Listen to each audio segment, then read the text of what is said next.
আলপনা, design, নকশা এই শব্দগুলির সঙ্গে আমরা সবাই পরিচিত।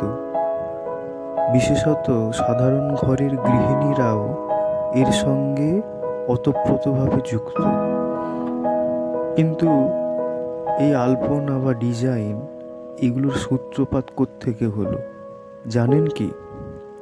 চলুন আজকে এই ডিজাইনটা আঁকতে আঁকতে শুনে নেওয়া যাক কিছু অজানা কথা, বা কিভাবে এই আলপনা বা ডিজাইনের উৎপত্তি হলো এবং এখনো পর্যন্ত যা চলে আসছে সেই সম্বন্ধে কিছু তথ্য আমরা জেনে নিই। মানুষ যখন তারা গুহায় বসবাস করত, বনের ফল মূল ইত্যাদি খেত, প্রাণী শিকার করে সেইগুলোকে পুড়িয়ে আহার আদি হিসেবে ব্যবহার করত, ঠিক সেই সময়কার থেকেই ছবি আঁকার সূত্রপাত। এ সম্বন্ধে আমরা হয়তো কম বেশি সবাই অবগত আছি।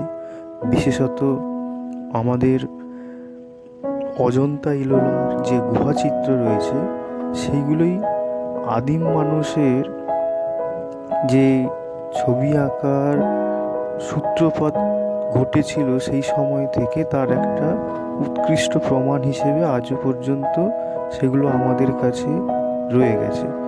এটা আমাদের ভারতীয় ঐতিহ্য। ঠিক একই রকমভাবে মানুষ যখন গুহার মধ্যে বসবাস করত, তারা ধীরে ধীরে যখন প্রাণী শিকার করে তাকে পুড়িয়ে খেতে শিখলো, আগুন আবিষ্কার শিখলো, ঠিক সেই সময়কার থেকে শুরু করে যখন চাকা আবিষ্কার হলো, মানুষ মাটির পাত্র বানাতে শিখলো। শুধু মাটির নয়, তারা পাথর কেটেও পাত্র বানাতে শিখলো। পাত্র মানে তাদের ব্যবহারই সামগ্রী হিসেবে, তাদের দৈনন্দিন জীবনের ব্যবহারের জন্য। এই পাত্রতে তারা বিভিন্ন ধরনের গাছপালা, লতানো গাছপালা, মূলত ফুল পাতা, এই সমস্ত কিছুর ছবি আঁকতো প্রকৃতির রং দিয়ে, ন্যাচারাল কালার দিয়ে। প্রকৃতির রং মানে বিভিন্ন গাছের পাতা, ফল ফুল ইত্যাদিকে বেটে সেখান থেকে রস নিংড়ে তা দিয়ে যে রং তৈরি হতো সেই রং দিয়ে তারা আঁকতো। গুহার দেওয়ালে তারা ছবি আঁকতো এবং তাদের ব্যবহারী জিনিসে তারা সেইটাকে সুন্দর করে তোলার জন্য ওর মধ্যে ছবি এঁকে রাখতো।